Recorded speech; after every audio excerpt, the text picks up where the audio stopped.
मग सबसिडी तशा आहेत ना.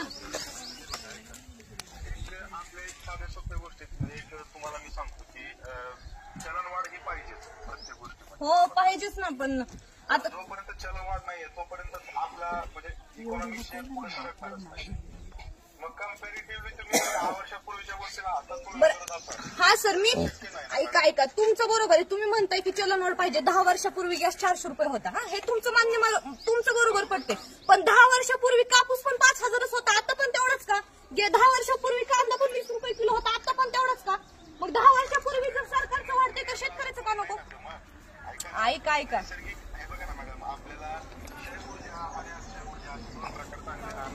मग आपण हे ऐका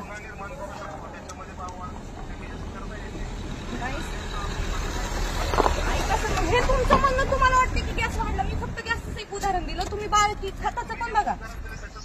हा, मग तुम्ही पण ऐका ना, मग खत आपल्याला चांगलं माहिती आहे. करावी त्यावेळेस पुढे तर नॅचरल गॅसचं सर्टिफिकेट मिळतात. बरं सर, मध्ये पण काही इम्पोर्ट करावे लागतात, काही एक्सपोर्ट करावे लागतात, बरोबर ना. हा गोष्टीमध्ये घुसण्याचा अर्थ नाहीये किंवा अर्थ नाहीये. सांगायचा विषय असा आहे की मॅडम बघा, सरकार चालवण्यासाठी काय करावं लागतं काय नाही. लोकप्रतिनिधी म्हणून तुम्हीही रस्त्यावरती आहात, मी पण रस्त्यावरती, बरोबर.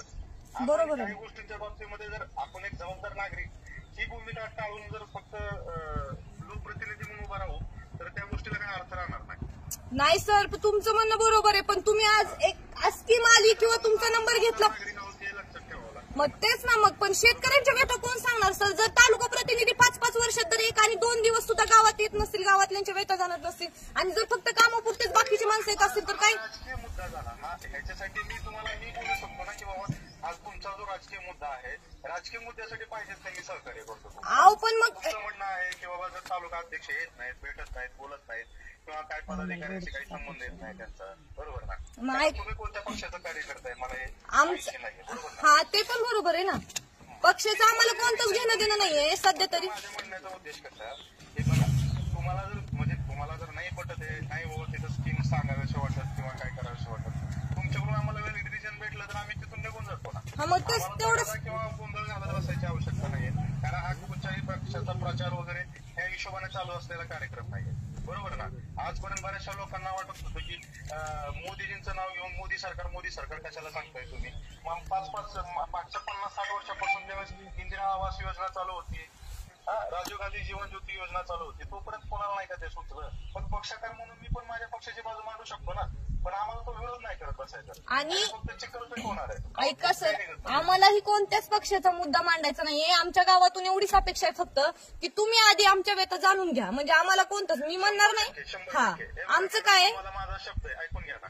तुम्हाला माझा शब्द आहे, मला 2 ते 3 दिवसामध्ये माझा आज बावनकुळे साहेबांकडे दौरा, आजचा दौरा कम्प्लीट करून येऊ. 2 ते 3 दिवसामध्ये मी तुमच्या गावापर्यंत येतो. तुमच्या सगळ्या व्यथा मांडलेल्या ज्या काय आहेत त्या आपण बसून बोलू, चर्चा करू. विदिन डिस्कशन काहीच आउटपुट निघणार नाही विदाउट डिस्कशन, बरोबर. मग तुम्ही जे म्हणताय त्याच्यानंतर तुम्ही मला कार्यक्रम लावू द्याल का? हो नक्की तुम्ही हो चालते हो.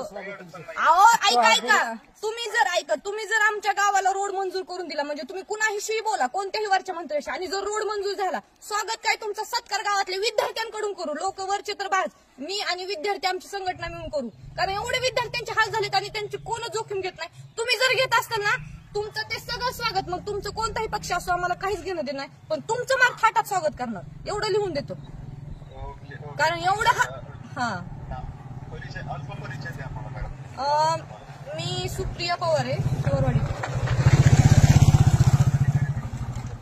नाही कोणती नाही, पक्षाचं वगैरे काही नाही. सध्या TYB कोमलाय.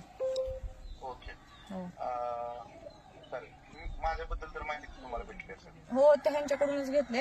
फक्त म्हटलं कॉन्टॅक्ट द्या की तुम्हाला वरचे म्हणजे कुणी की आमचं गाव हे निवडलं असं कोण हे म्हटलं त्यांचं द्या.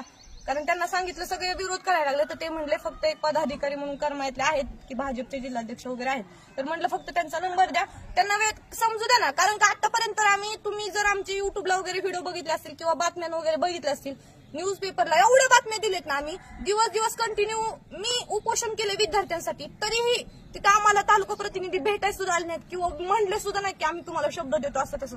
आणि त्याच्यानंतर महिन्यानेच कसं असतं, प्रत्येक पक्षाचा एक वेगवेगळा तालुका प्रतिनिधी असतो. पण मी काय म्हणते, हा ऐका, भाजपचा वेगळा असेल, काँग्रेसचा वेगळा असेल, बरोबर ना. कसं आपला जो मुद्दा मांडायचा तो पक्षीय व्यक्तिमत्वांकडे नका मांडू तुम्ही. जे आपले तालुका दंडाधिकारी असतील, तहसीलदार असतील, यांच्याकडे ते त्या गोष्टी मांडा. मग आम्ही तिथं ऐका, आम्ही तिथं पण गेलतो सर. आम्ही तहसीलदार समोरच दिवसभर घोषणा उपोषण करून तहसीलदार समोरच होतो. त्यांना जेव्हा मी माझ्या खऱ्या व्यथा सांगितलं ना, तेव्हा त्यांनाही काय बोलवते कळलं होतं, निघून गेले होते ते डायरेक्ट. त्यांना म्हणजे आमच्या व्यथा, आमच्या जर तुम्ही गावाकडे येऊन रस्त्याचे खड्डे वगैरे, आता तरी आम्ही सार्वजनिक खर्च करून खड्डे थोडे थोडे बुजवले म्हणून थोडंफार होते, पण आता तरी एवढं अडचण झाली की एसटी सुद्धा येत नाही गावाकडे. मग विद्यार्थ्यांनी काय करायचं आता? करमायचं ठीक आहे की अल्पवयीन म्हणजे वय नसल्यामुळे मुलं गाडी चालवल्यामुळे ते त्यांना दंड करते, त्यांचं ठीक आहे, पण मुलांचे हाल कोण करणार ना? मग मुलांचं कोण समजून घेणार? ह्याचं काहीच नाही ना त्यांना काय. मग तुम्ही म्हणताय तर या, आपण बघू, बोलू, आणि जर ते सक्सेस झालं तर तुम्ही परत स्कीम आमच्या गावात राबवा. आम्ही त्यांना पूर्ण साक्षीने प्रतिसाद देतो, विशेष मी पण, आणि मी गावातल्यांना घेऊन पण देते. बघा सुप्रिया मॅडम, हा काय म्हणजे कोणत्या स्कीमचा विषय नाही. आजपर्यंत जे काही स्कीम झाल्या, बरोबर ना, किंवा या गोष्टीचे काही फॉर्म ज्या काही लोकांपर्यंत ते पोहोचले नाही, बरोबर.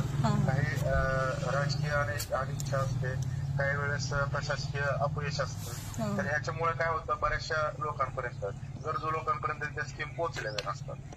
मग ज्यांच्यापर्यंत पोहोचलेल्या आहेत त्यांच्याकडून आम्ही फक्त विचारतो किंवा पोहोचलेत का नाहीत, आणि ज्यांच्याकडे पर्यंत पोहोचलेलं नाही त्यांच्यापर्यंत पोहोचवण्याचं काम करतोय. ह्या प्रकारच्या आहारात तो फिरतोय.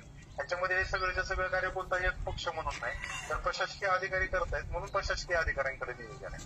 आम्हाला फक्त त्याकरिता सहकार्य